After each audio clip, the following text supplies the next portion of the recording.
Hello, everyone. I'm Jorge Plasencia, co-founder, chairman, CEO of Republica Havas. And it's so great to be here today with We Are All Human and the Hispanic Star. A little bit different this year. We did this last year at the United Nations in New York. And this year, although the United Nations obviously is a big part of this, we're doing it virtually. But we do have, as we were just saying, the United Nations present on this panel.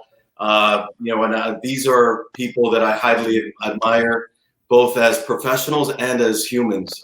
I have the privilege of calling them not only professional friends, but dear personal friends. And each one of them comes from different parts. Just like myself, I was born in Miami. My family's from Cuba. I'm a proud Cuban American. Lorena Garcia is from Venezuela. Gabriel Abaroa from Mexico. And joining us live from Santiago de Chile, Mario Kreutzberger is Chileno. So we truly have the United Nations on this panel. And I want to thank each of you for joining us this morning. It is so great to have you here at the Hispanic Leadership Summit with We Are All Human and the United Nations and the Hispanic Star. And this panel is so important, especially in the time we're living right now in the United States and the world. It's about the vibrancy of Hispanic culture in the United States, the vibrancy of our culture. And it's also about, how that culture permeates the perception of Latinos in the United States and in the world, be it through music, through television and entertainment, through our food, through sports, and everything in between. Latino culture and Hispanic culture is permeating the American diaspora. And myself, I started in working in marketing, media, entertainment, what have you, when I was 14 as an intern, as a gopher of a Spanish language radio station here in Miami. So I'm 46. I've been at this a long time, and I've personally had a front row seat at seeing our culture and our market evolve and develop. And today with us, although the three of them are very young, we have three of the icons of our Latino community and three people that truly represent different facets of the vibrancy of our community. I'm going to start by introducing the lady. Again, dear friend, Chef Lorena Garcia. She's a chef, entrepreneur. She's an author, media personality, cookware designer, and restaurateur. As I was saying, she hails from Caracas, Venezuela. She's been a celebrity chef on Top Chef Masters, America's Next Great Restaurant, and many other great things. She was going to study law. Gabriela is a lawyer. She was going to study law, yet she decided to change and she studied culinary arts, got her degree in culinary arts, then worked at the Ritz in Paris. And from there, she worked in culinary in Italy, in Japan, in Korea, in Thailand, and in China, to name a few.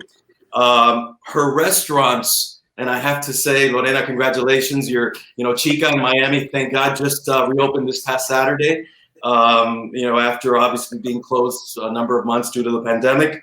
But Chica on the Vegas Strip has been open now for a while and very successful. She's there where all the big at Restaurant Row, with Thomas Keller and Emerald Lagasse.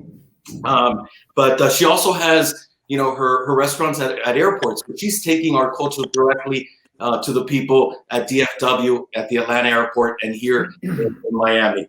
Gabriel Abaroa, what can I say about the amigo Gabriel Abaroa? He's been the president, CEO of the Latin Recording Academy now for 18 years.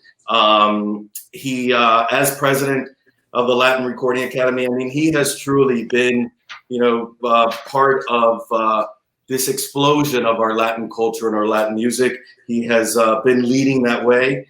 And, the Latin Recording Academy also has the Latin Grammy Cultural Foundation, which obviously supports arts and children and our youth, and does so much in scholarships. Gabriel, as I was saying, is a lawyer, originally hails from Mexico, and in the 18 years that he has led the academy, he has taken it to global heights and taken our culture to global heights, and we'll speak to that. And last but not least, the man, the myth, and the legend, someone that I'm proud to call a friend and a mentor. Don Francisco, as he's known to his legions of fans. Mario Kreutzberger has a star on the Hollywood Walk of Fame. He received a medal from Pope John Paul II. He's got Emmys. He's, received all sorts of awards. And he was the creator and host of Sábado Gigante, the longest running variety show in the history of television, according to Guinness. He started the show in 1962. It came to the United States in Chile. It came to the United States in 1986. And it had its glorious finale, which I was honored to have been there that night with him and his family in 2015. In addition to his television life, Mario is an acclaimed speaker. He speaks to companies and global institutions on many different topics, including the magic of communicating, the American dream, and many others. And he's also a philanthropist and a humanitarian. Teletón, which he started in Chile, has raised hundreds of millions of dollars for organizations in Chile and throughout Latin America, helping children with disabilities and many other things. And during the pandemic, he hasn't stopped. He hosted Teletón Te Acompaña, a 20-hour event virtually, which raised $53 million for kids with disabilities. Vamos Chilenos, which raised $21 million for those affected by the pandemic. So, he's as relevant and as modern and as fresh as he was when he started Sábado Gigante in 1962. So with that, thank you all for accepting this invitation. Thank you for being here. I truly believe it's going to be one of the panels here. There's many great panels. This is going to be one that I think will go down in history because of you three. So with that, let's get started. Lorena, I'm going to start with you, con la dama. Así me dieron mis padres. So empezamos con la dama. Lore, why do you think everyone loves our food, our culture? I mean, obviously we come from over 20 countries, and your food, your culinary, when you go to your restaurants, you truly represent that culture. You truly represent all of those countries and your food. Let's speak to that. And why do you think that everybody just loves our cuisine, the Latino cuisine? Yes. Well, first of all, thank you, Jorge, for this invitation. Gabriel, I'm so honored and grateful to be in the company on this panel. And Don Mario, I'm such a big fan. I raised my kid when he was born, watching your show. So it is a very special moment for me. And Jorge, my friend, thank you for having me. To respond to your question, I think that, like music, food is what represents our culture, is what tells who we are. Through the years of me being a culinarian and traveling all over the world, as you saw, I wanted to find my voice. And what I did is, let me represent what Latin culture is all about. I'm a Hispanic American.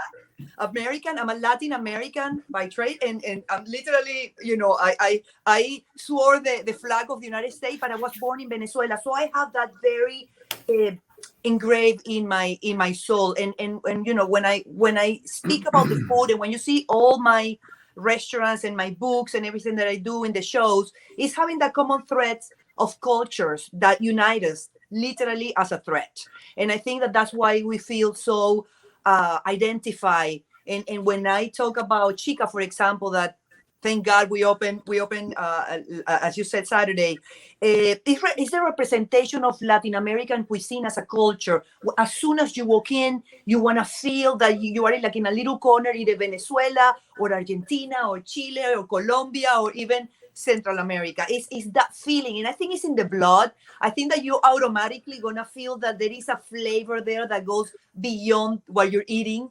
And I think that that's at the end of the day with me as a Hispanic like to bring to the table is the nourishment of those relationships, but at the same time going through food. And I realized that, in the biggest meeting, in the biggest table, when you're breaking some bread, everything is more relaxed. And I think that all comes through the culture of Latin America, if I can explain it in some way.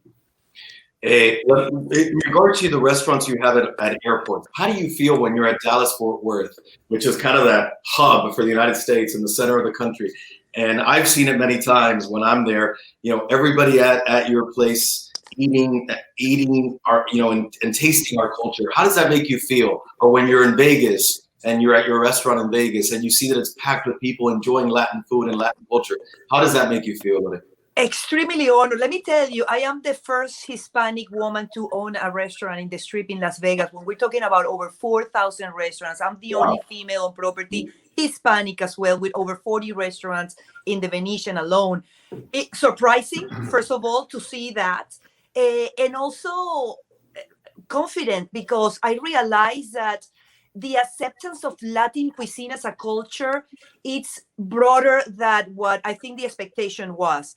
I think that people are more open to it, even from the American culture and different cultures in Latin America. And again, talking about that melting pot and realizing that we have more commonalities and things that differentiate us. And I think that is something that I realize. And when I go to the Venetian in Las Vegas and I see, that is so far away from my culture. And I walk into my restaurant and I see a pack and people loving it so much and not necessarily being strictly Mexican cuisine, but really a melting pot of culture because I try to represent the entire region when it comes to my food. So having that identity is what makes me so proud because a lot of people at the beginning told me, Lorena, people are not going to understand your food. But at the end, they did and not only understood it, but they love it and they get what Latin American is all about, or I would say Hispanics are all about. Well, every time I think all of us, when we go into your restaurants, we're so proud. So we're going to go back to food in a minute. But Gabriel, let's talk about music. You have had a career in music, defending music in Latin America.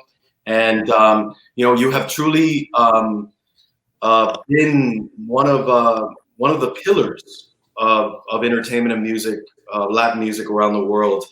The Latin Grammy started, and I remember those days well when it started. We were there together. September of 2000, right?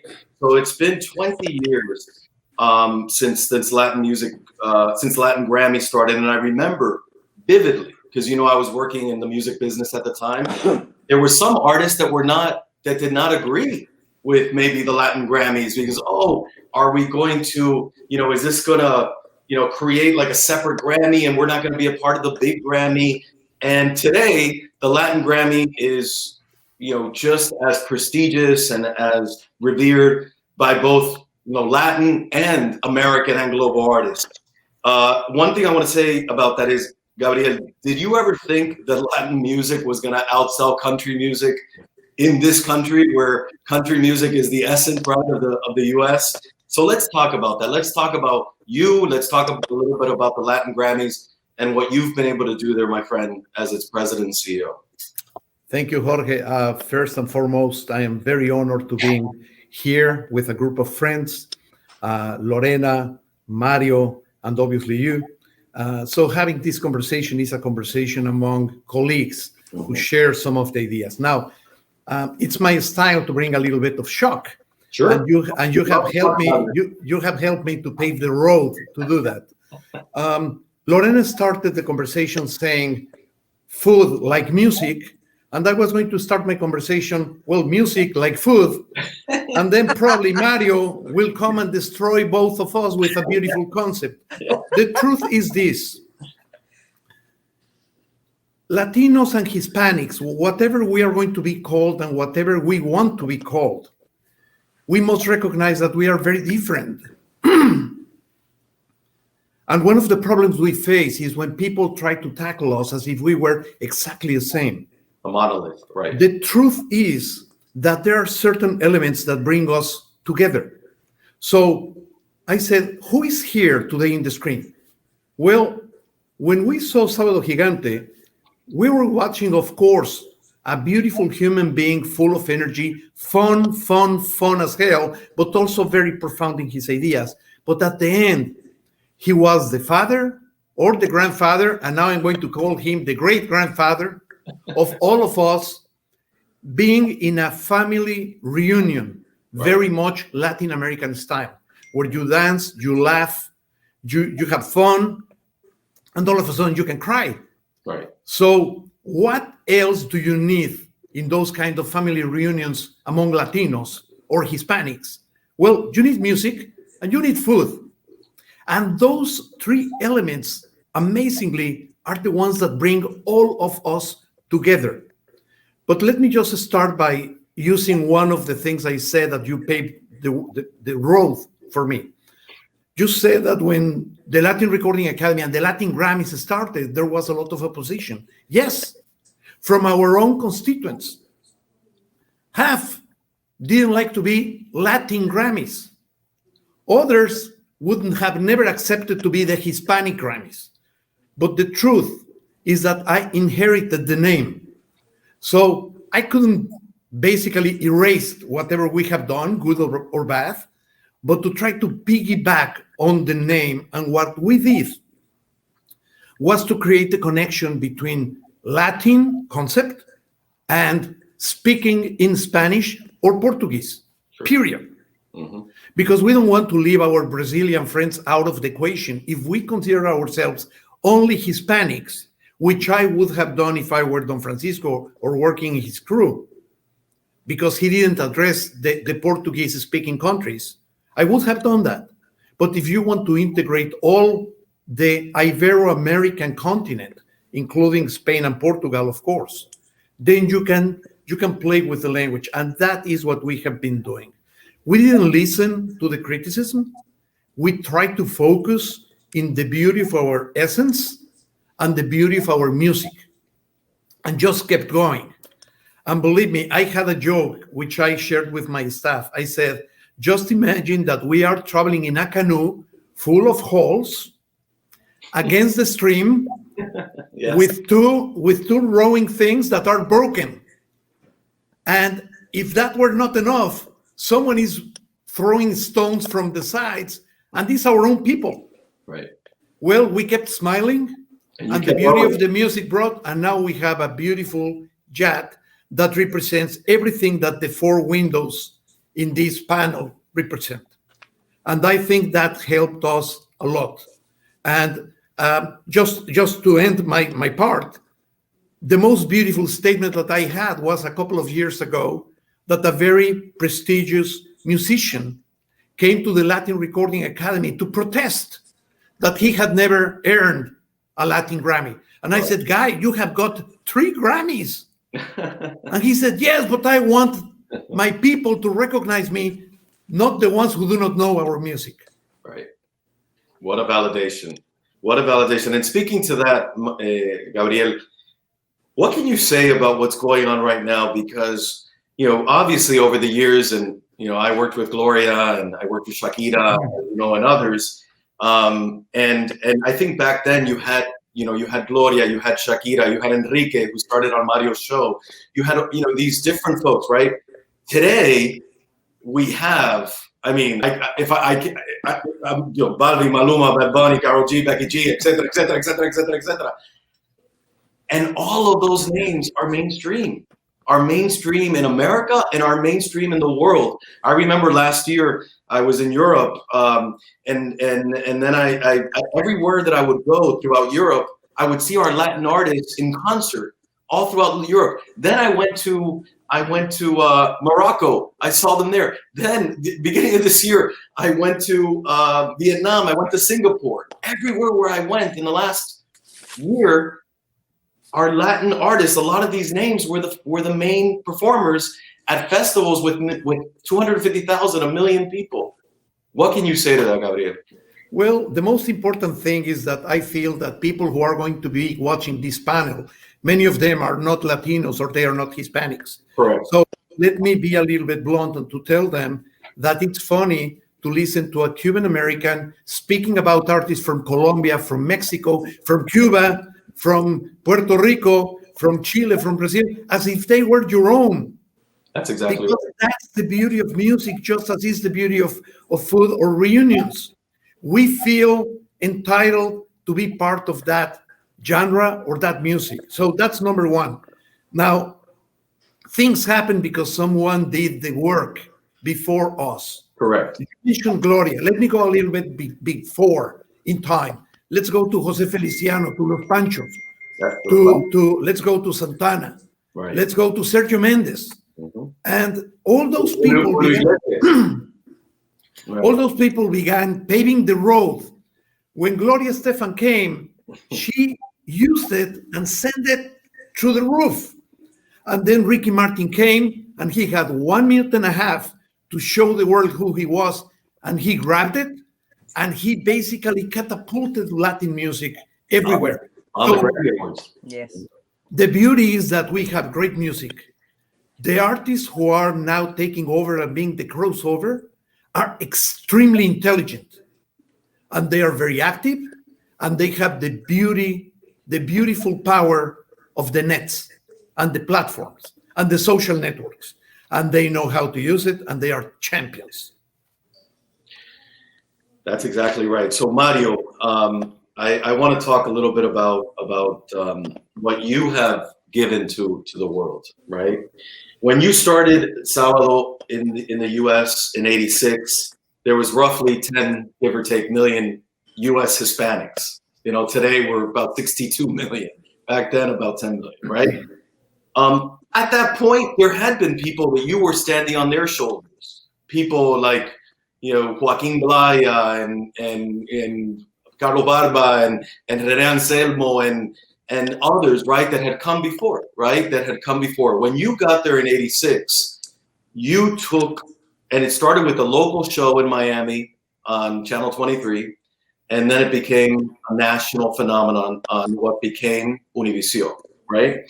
And Sábado Gigante, and we've all said it, it was part of the family. It was you and the models and the Chacal and La Cuatro. You were part of our family. You were part, and I remember, Mario, and you know this story, when I was in high school, I graduated high school in '92, you know, you all would take high schools to be in the audience. And I remember going, when I was in high school with friends from high school, we went in a big group to sit in the audience, and we got to meet Don Francisco, and I will never forget that moment, you know, of how great that was.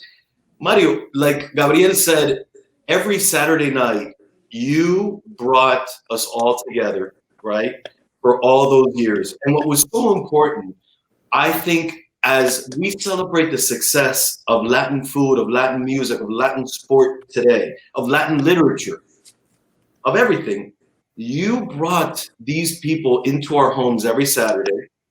You brought the music into our home. You brought the food into our home. La Cámara Viajera, we traveled the world with you.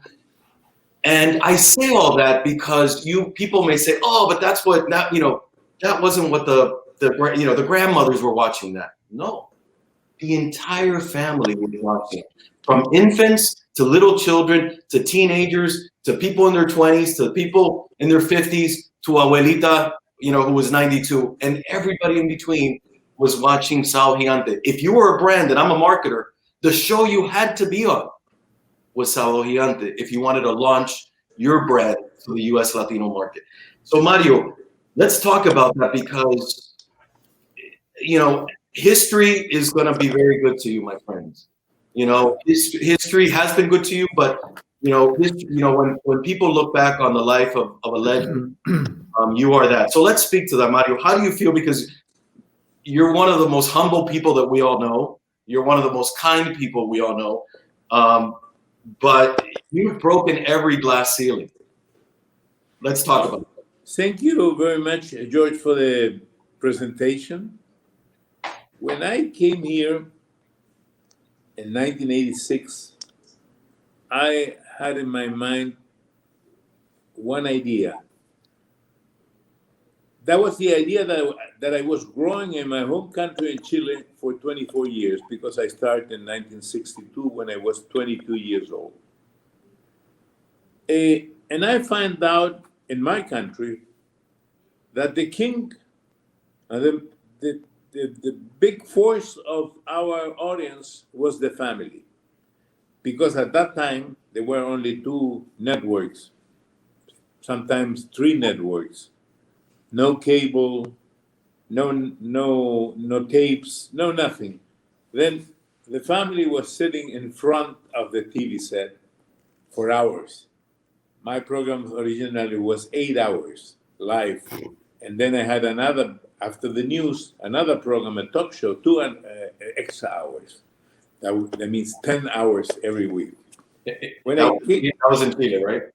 Yeah. Well, when I came to the States, I understood because I was here asking the people, the Cuban people mostly, and I understood that here the family was very important, and they were in the same position that when I started in my home country. Then I made a family program, yes, but it was very difficult because I can remember that after 2 years, I went to one of the big apartment stores to try to sell them advertising. And we spoke to the president of the company, big company. And he said, "What? Spanish television? Your viewers are my shoplifters." Wow. Then how difficult that was to grow. Hold that thought, Mario, because I want to talk about perception right after this. I want to hold that thought, but let's continue. Please continue. No, I can stop here and then I continue. Well, let's talk about that, Mario, Gabriel, and Lorena.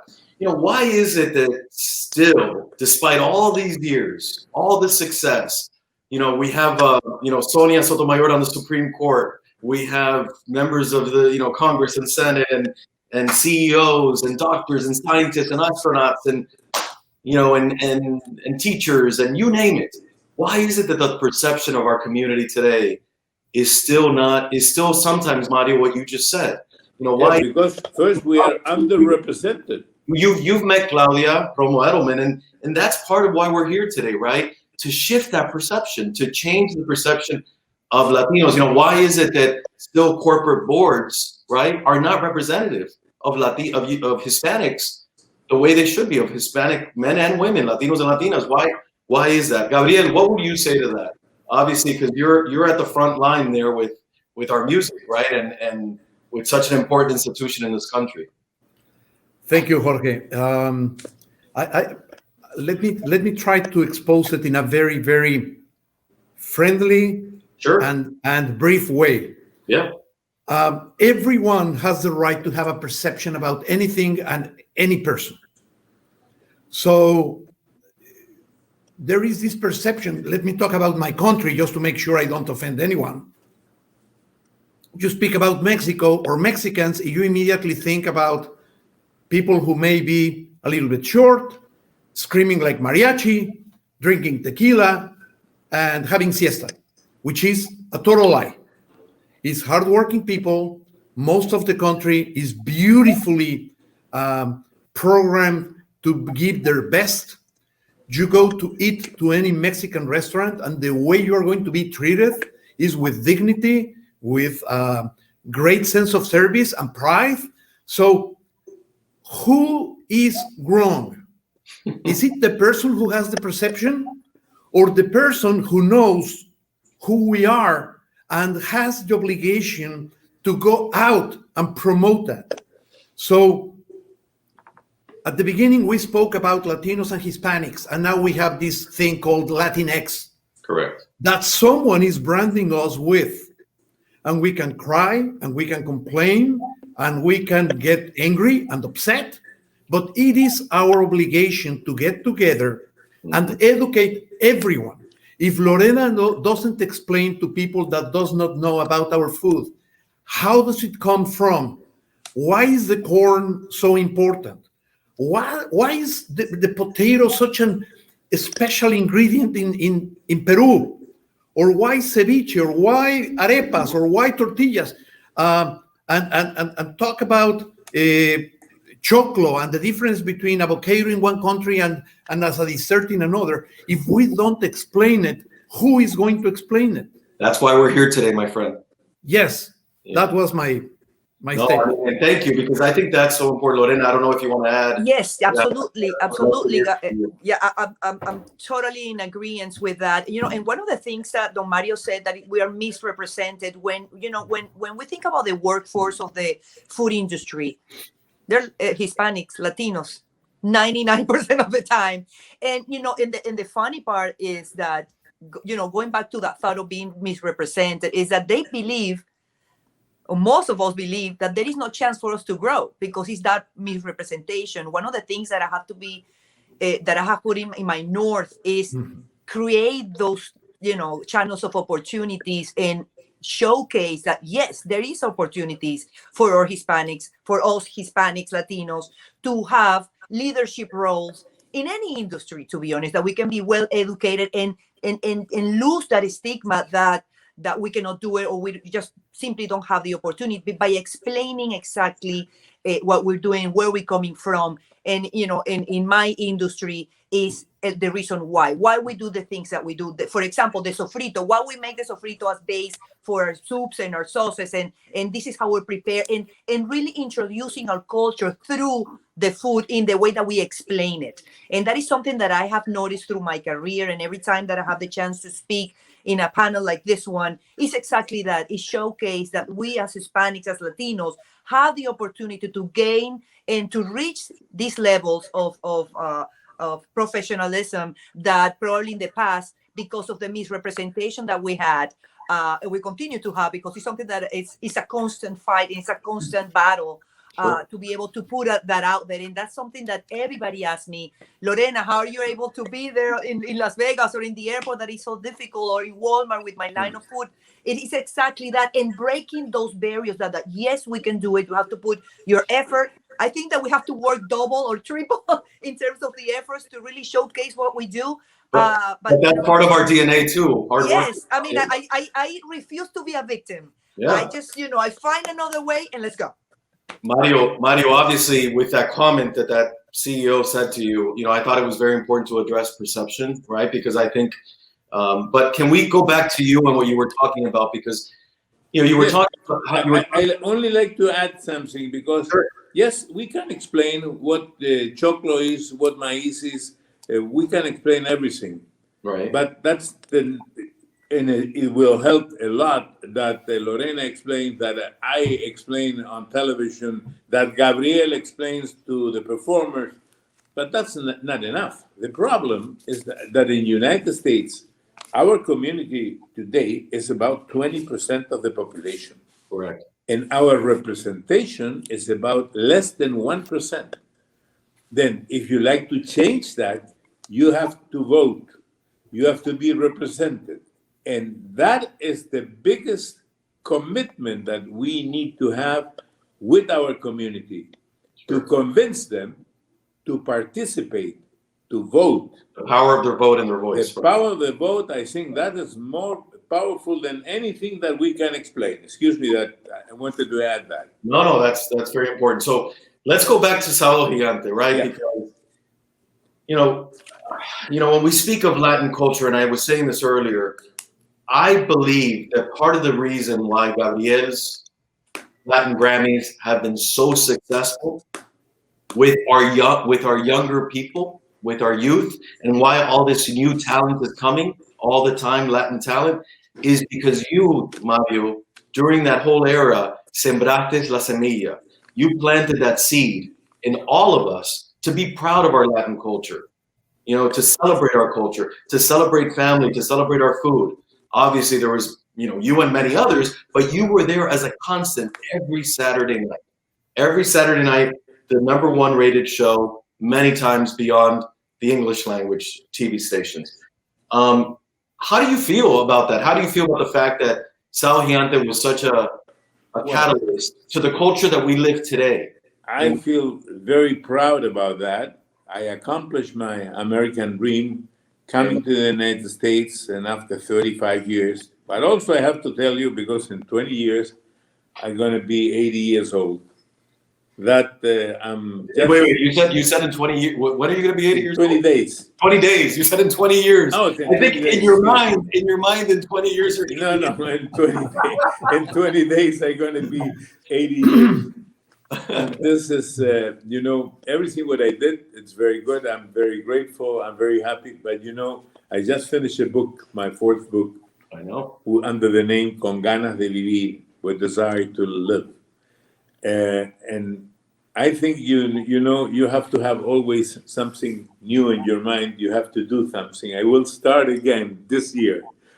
It's the year when the oldest president will take the position, Biden. He's 78. Well, one of the oldest guys will start a new idea, a new project in 2021. You know, I think I was listen very careful what Gabriel says. Gabriel has a big advantage. Music is an international word. Pavarotti, doesn't matter what language he speaks. Everybody understands who is Pavarotti. In our case, it was a little different. But I think now, you know, what we did with the family so many years, you know, sometimes people, they approach me and when they see me, they cry. They do. And I said, I've been why do you cry?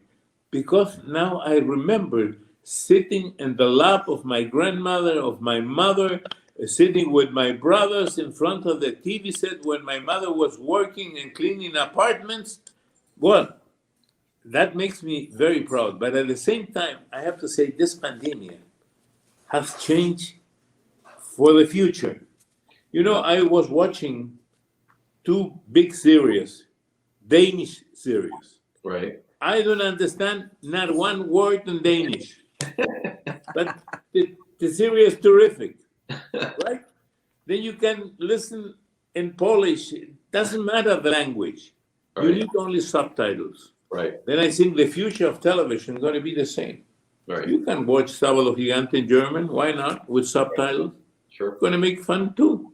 Then I think for the future, there will be some changes.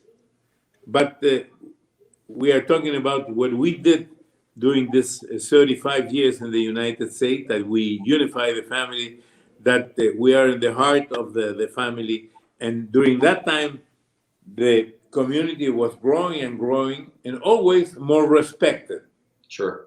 The last 4 years, we had a problem because the government talked not very nicely about the Hispanics, and we have to reverse that in the future, and we have to fight for that, because I think most of us are coming here with the American dream to work, to be part of this nation, to be part of that star that lady, I forgot the last name now, she showed at the beginning of our conversation. Right. So we have, I can't believe it, we have 3 minutes left.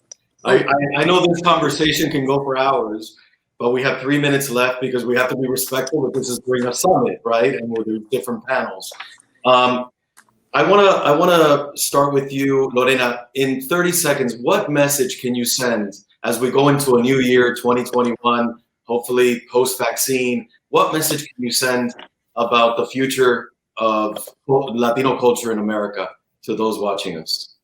Of course, to continue to break those barriers, to educate, to showcase who we are in the industry that we work at, to excel in what we do. I always say that we have to become masters in what we do, to be able to answer any question, to represent in the best possible way, be the best version of ourselves when we do so, and continue to open those channels so people in our culture understand and believe that there is a chance and there is a future for us in this country. Thank you. Beautiful. Thank you for those words. Gabriel, what words of wisdom can we leave our viewers with? I will use 7 words. Family, values, hard work, pride, excellence, and people should read. People has forgotten to read, and we need to nurture that into our kids and our grandkids and whoever follows. We need to bring back to that kind of culture. Yeah, reading is so important. Thank you. And those words, I mean, my clients know that those are the words that thank you for those words, because those are the words that I'm out there preaching all the time. And it always starts with family. And sometimes people say, oh, but you guys always say that Latinos is about family. What else is it? I'm like, no, it's really about family. And then there's many other things, but the base, the core is family, faith, and love for our countries of origin and love for our culture. So Mario, what can you leave our friends here with? Well, I think first you have to feel proud for your culture. Sure. Keep your culture, because that will form part of your personality. At the same time, you have to be integrated to the country. You have to learn, you have to follow the rules, but keep your culture. You have a nice culture, you have to keep it. And you have to keep it not also for you, also for the rest of your family, the next generation. They're going to have a mix of culture. Because when you are born here, like yourself, Jorge, then you are a mix of culture. And maybe the next generation and the next generation, they're going to be different. But always they keep the culture. You can see the Irish people that came here how many years ago, right? Yes. They keep the culture. The Italians, they keep their culture. Yes. Yeah. That's The exactly. Jews. Yeah. Yes. So I just want to say this has been for me personally the privilege of a lifetime to be together with three dear friends, three people that I deeply admire and respect, and to have this conversation together. This conversation will continue because we have to continue the conversation. We have to continue educating. We have to continue, like Gabriel was saying, making sure that our kids are reading, that Mario was saying, that we continue the culture, like Lora, you were saying. But that is all of our responsibility, right? About keeping it going, keeping El Español going, teaching Español to our kids so they could be bilingual in this global, incredible world we live in, and I just again want to thank We're All Human Foundation, Claudia Romo Edelman, her staff, and we're so proud of that Hispanic star that Don Mario was speaking to a little while ago, and what that symbolizes and what it can continue to do to unite us. Myself, with Republica Havas and with our clients, we are big supporters, and we'll continue to be big proponents of what this organization is doing, because all it does every day is try to exalt our community. So, querida Lorena, querido Gabriel y querido Don Mario, gracias por aceptar esta invitación. Thank you for joining us this morning. And to everybody watching, have a good rest of the summit, and keep our culture thriving. Gracias. Thank you for having us. Thank you. Thank you.